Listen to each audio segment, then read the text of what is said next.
CSK শুধু team নয়, ওটা হলো লোকেদের ইমোশন। কিন্তু 2025 সালের আইপিএলে সিএসকে সব নিচে ফিনিশ করে। কিন্তু এবার সিএসকে টিমকে স্ট্রং করতে হবে। ওদের কাছে রয়েছে 46 কোটি টাকা। তবুও সিএসকে টিমে এখন পর্যন্ত অনেক অনেক ভালো প্লেয়ারও রয়েছে, যেমন MS ধোনি, ঋতুরাজ গায়কোয়াড়, শ্যামজু স্যামসং, শিবম দুবে, নূর আহমদ, আইসমার তেকার।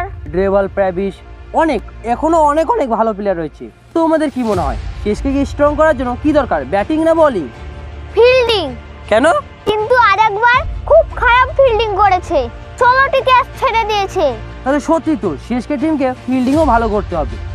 সবাই মনে করছে সিএসকে টিম ক্যামেরন গ্রিনকে নেবে। ওরা হয়তো ক্যামেরন গ্রিনের দাম বাড়িয়ে দিয়ে শেষ পর্যন্ত নেবে লিয়াম লিভিংস্টনকে এবং তাকে বানিয়ে দেবে সুপারস্টার। সত্যি সিএসকে টিমকে বোঝাই যায় না।